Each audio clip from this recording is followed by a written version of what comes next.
Hello everyone, welcome back to the KYBALION and the fourth principle or law that we call polarity. This is a principle that I think I like calling it principle better than law, just because I have Ra talking to me and saying there's only one law. But in any case, we're gonna call it principle or law, it doesn't matter.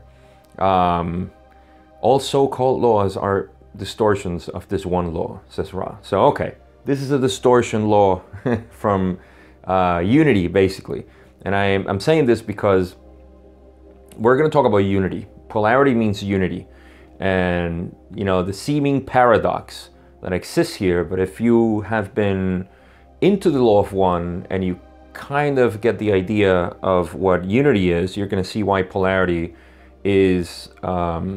it's so descriptive of the unity of things, okay? So I almost feel like there's not much to talk about in polarity because it is so obvious. The thing is that sometimes the simplest things and the most obvious things are the ones that escape our attention. You ever been doing something or searching something and you get into complicated searches and looking around and all of a sudden you just realize that it was right there, or that you just missed the most basic fundamental thing. You know, it's like that classic you had for anybody who used a pencil back in my days. You lost the pencil and all of a sudden, you know, you're looking for it and you can't find it anywhere. You go to the kitchen, you go to whatever, and you ended up finding it right here on the top of your ear. And you're going like this, like, where's my pencil? And you find it. Well, the same thing happens here. So I love talking about this, of course, because polarity just explains what the world is. Everything is made of polarity. So the quote that I got from the KYBALION, this is from the KYBALION, but I chopped it up. This is, if you read the KYBALION just in polarity, you're gonna find that there is a longer quote with more stuff in there, but I just cut the sections because I thought was the best for me to illustrate here. So everything is dual, it says. Opposites are identical in nature, and we're gonna see why. Extremes meet, as I'll explain also. All paradoxes may be reconciled. Now, I love this part because Ra says in, I think is in the first session that everything will be reconciled. There is no polarity in sixth density. I think they were greeting the in session one they were greeting the group and they were talking about their density, and they said, you know, from sixth density there is no polarity. They don't see the world anymore with polarity. They see everything as a whole, and we're gonna get to that at the end. As you can see, I have Samadhi there. So I love that they use, you know, in polarity, if you look up in the law of one, the first session, you're gonna see, and one of the questions where they were expanding on this, they said all paradoxes are reconciled, or something to that effect. I know they mentioned polarity. So I love this part. I just love this part, and I think it was so cool that they said it in the KYBALION as well. And it makes sense, it's gonna make sense. So everything is polarity, okay? Everything is dual. What does that mean? I mean, if you think about anything in the world, there is an up and a down. There is an inside and an outside. There is a cold and hot. There is, you know, better and worse. There is soft and hard. Everything is made of polarity, okay? And we just experience those extremes. And the thing is that there seems to be conflict in between the two. There is life and death, that's polarity. There is space-time and time-space. Space-time, time-space, they're both the same thing. Even space and time are the same thing, and space-time and time-space are the same thing. So they just seem opposite of each other, and that's the word, opposite. Because in perception, they feel opposite. We tend to polarize towards one end, and we tend to think that our purpose in life is to be as more polarized as possible. And I know this is making a little bit of a paradox in terms of positive polarity, but we have to get into that probably later. The point is that we associate ourselves too much with one polarity. We're gonna get into some of those too, but first I just want to settle down the matter that everything is dual, and we're always trying to associate ourselves, which there's nothing wrong with that. We are experiencing life that way. Nothing can exist without something else causing its absence or its complete opposite. So that's why we need them both. We forget this because we are so into whatever it is, into living. For example, we like to live, so we don't like talking about death. So death becomes a taboo. Death becomes something completely prohibited to even mention to kids, to talk about it. And talking about somebody's death is always so sorrowful, like something, you know, it's the worst thing in the world. It's death. And you can see already how we're polarizing towards an association that life is what we should. In fact, most of our problems in the world, I just made a tweet the other day talking about, or just explaining that reincarnation is so detrimental to the establishment of control and power, because once you understand reincarnation, you know your nature. By knowing your nature, you don't fear death. And death is feared because we need to have an enemy. We need to be always battling against something, struggling. And that is the struggle for life. We struggle to live as if it was the ultimate thing in the world. And of course, everything else, you know, supports that in terms of science and health and so on. And these are the aberrant behaviors that we get when we are too associated with one end without knowing that its other end is the same thing. And this is what we're trying to reconcile here. The moral polarity of good and evil is the biggest battle that we've had in our whole history. We've always been wanting to be good. And I explained that in a video I made talking about the transcending evil. How to transcend evil, 6 steps to transcend evil. So go watch that if you haven't, because I explain a little bit more of that. But it's all about us wanting to be good. And good just means that we associate the things that are beneficial for us. But sometimes the things that are beneficial for us are not beneficial for other people. And so because we create this fear of death and all the things that we need to, it also starts getting, you know, its own entity that we need to preserve, and we need to be as good as possible. And so I think the majority of the crimes in the world have been caused by, you know, this idea that there is good in the world. You know, our whole stories are based on this, because good needs to overcome evil. That will never happen. It can happen, otherwise it'll stop being good, because there is no background into which we can call it good.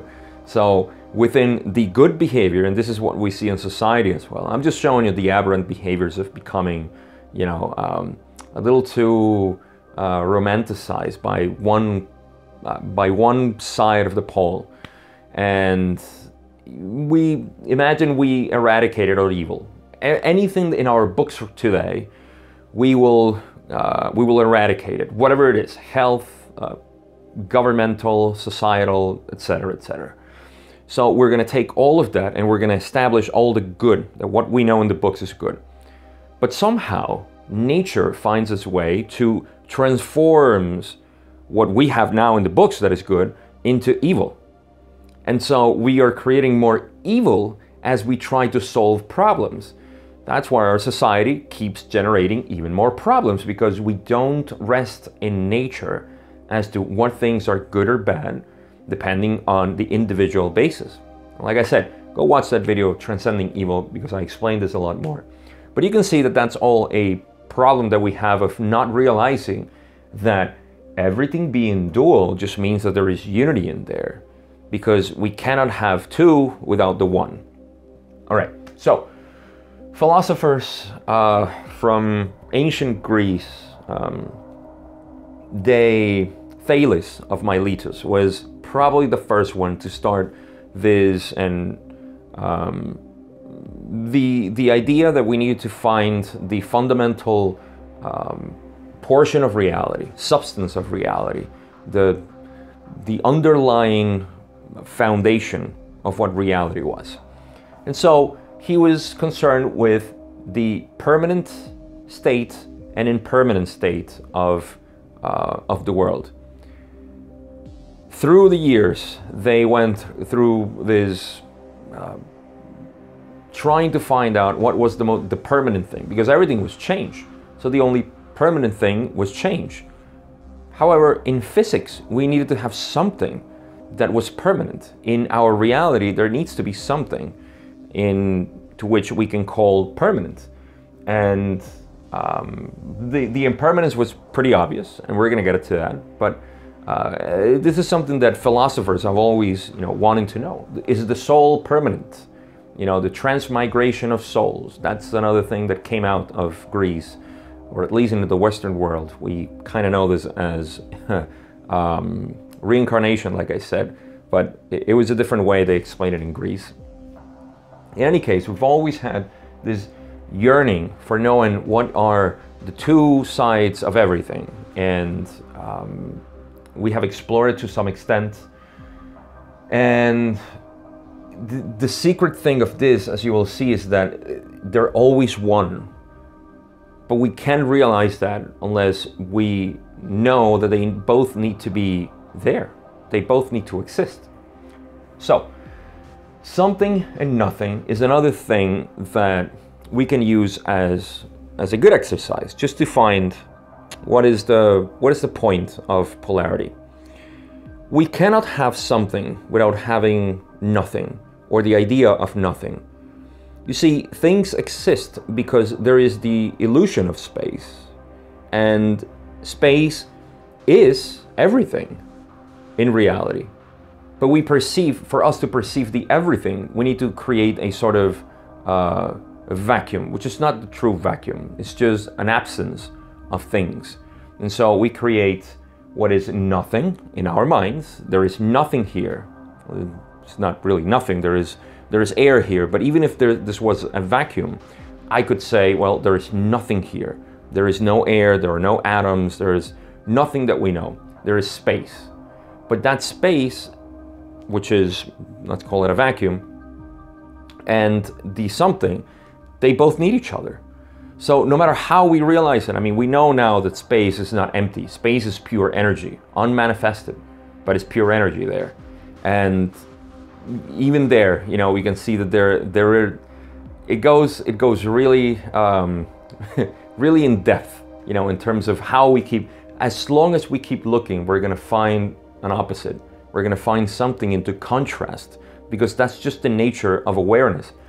Infinity cannot be aware of itself, so it needs to create an illusion of separation in itself. So it's almost like looking at whatever we see, infinity being a line. For it to see itself, it needs to create an illusion that there is something else, but it's really just a one line moving in one direction, vibration basically, which we covered before.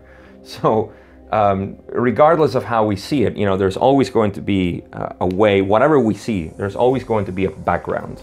And that background is the same thing. It's just presented in an opposite way. If we have a magnet, the magnet, that's why we probably use polarity, even though that's not quite the word, but we have a bar that is a magnet, and it has a positive and negative. And then there is, of course, this going on. So if we were to chop this side here, and we say we're going to get rid of the negative, and we get rid of this part, well, what happens is that we just shorten the length of the magnet, because now we just have a positive up there and a new negative comes out of here, and this will probably be shorter, but you get the point. there is no way to get away from the natural expression of the universe in duality. But they're one and the same, and that's the thing. Sound and silence, another great example.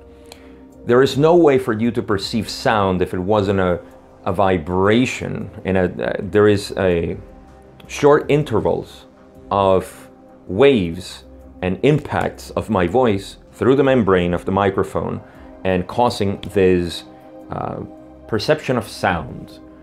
But sound only exists because silence is there. If there was no silence and I would just speak, you know, even there is a vibration that's causing it. So if it was just one impact, you couldn't have one without the other.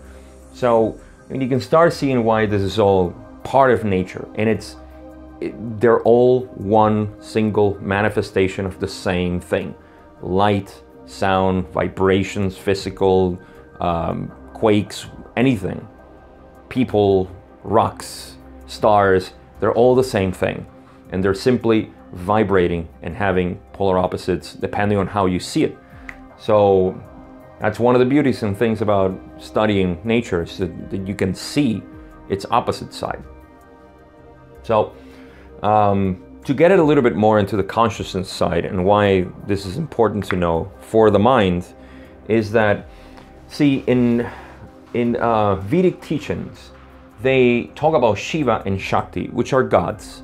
But in mythology, in Hinduism, it's all about telling a story, and telling a story in a way that we can memorize it so we can understand the concepts. What is the concept of Shiva and Shakti?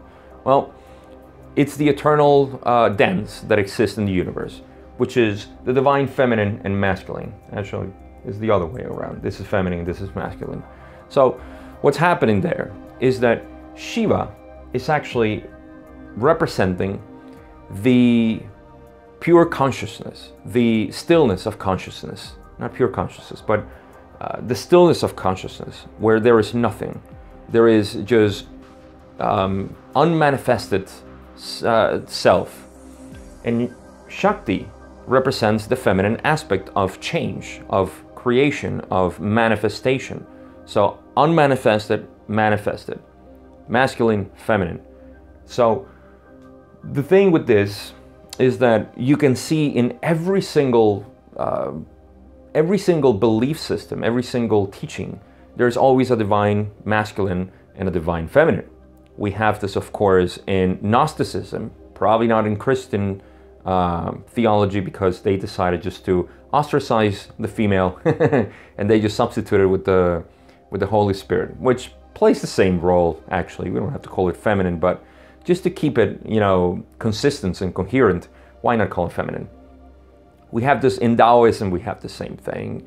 I mean, it goes everywhere. In Egypt, I believe it was Isis, and there is so much out there, but it's always talking about the same thing. Now, why is this important? Because this is our nature. This is what we see. We have both of this. Shakti represents this, the manifested world, Maya, the illusion. And Shiva represents the Divine Father, the unmanifested, the creation. It's the creator, and this would be the creation. So we have the Father, God the Father, and Mother Nature. Mother Nature is change. God the Father is simply potential that exists for Mother Nature to express itself. These two things are inside us.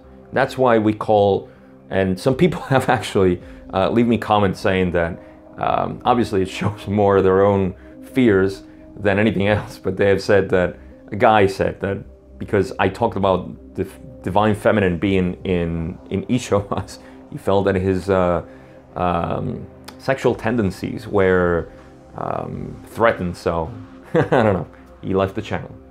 So, but this is what I mean. This is what everybody means when we talk about the divine masculine and feminine within us, is because we can explore these. And now we have a sort of fascination with Shakti, and Shiva representing that stillness in us is not very well explored, which is just that stillness in us. That's what we seek in meditation, because we are in Maya right now.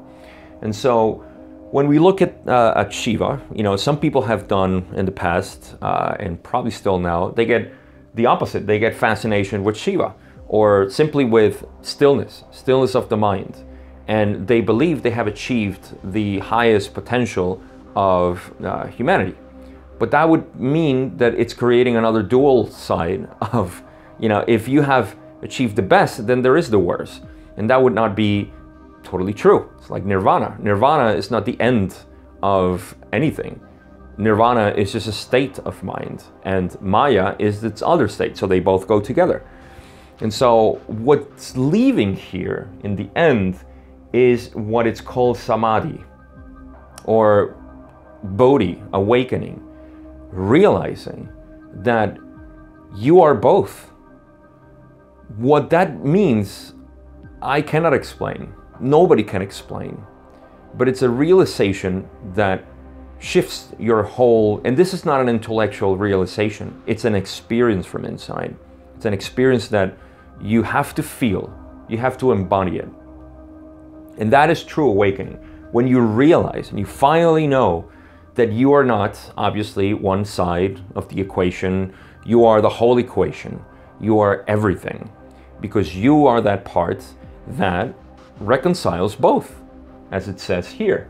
You reconcile all paradoxes that seem to be opposite, that seem to be in conflict. You are that. That is why you are called a co-creator, because you have both of these energies in potential and in creation at the same time. You are manifesting out of the Divine Father and into the Divine Feminine, or the Divine Mother, the whole creation. Your own perception is that. You are this bump here that seems to be separate from the whole continuum. There is a veil also. This is what we call, this is the best way I can describe the veil too. And so there is a veil that if we were to draw more bumps here, this would be me and you, right here. That's me. And we both have a veil, and we both think there is a separation between us. That's a separation right there. Illusory separation, because behind the veil we are one. Yet we can only see each other in polarity, opposite ends. And so when you see the world this way, when you realize that this is the truth of everything, this is the final truth.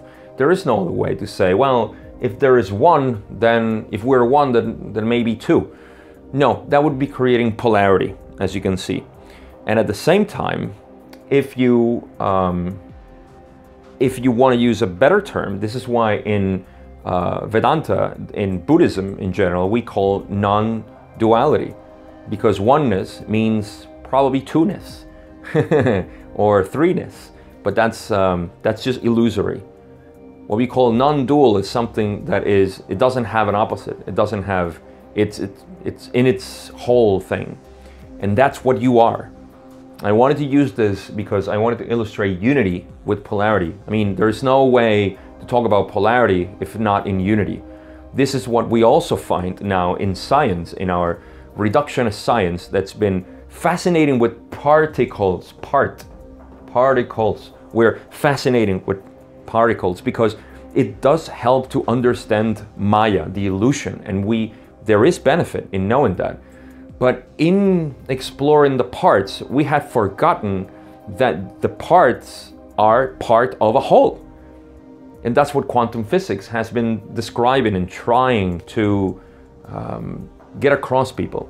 So in duality, we have creation, but behind duality, that is infinity, and that is the foundation of everything. God, source, origin, whatever, the divine creator, whatever you want to call it. So a couple of things. Now, I think I want to leave you with something. I do want to explain something else. Let's bring back, before I explain, one last thing. Our friend the wave, because I said I was going to explain everything. I mean, this one's pretty easy again. I promise you that you're going to see the KYBALION in our friend, the wave. Right? This one's easy too. Up and down, positive and negative, inside and outside, whatever. You put it, you name it. This is one end, and this is the second end. This is one again, and two. Or even in binary, this is 0 and 1. Doesn't matter. We even have it in binary system. That's how we communicate. So this is polarity. You can't have one without the other. There's never been a wave that has a crest and no trough. So everything in this wave is manifested through the infinity, the continuum, what we are. This is what we are. This is what's manifested of us. And we can see each other separately. So one of the things that I love, we talk about love and light. Love is feminine, light is masculine. Wisdom is, there's a quote by Nisargadatta Maharaj, where he said, wisdom is knowing that I am nothing. Love is knowing that I'm everything. And in between the two, my life moves.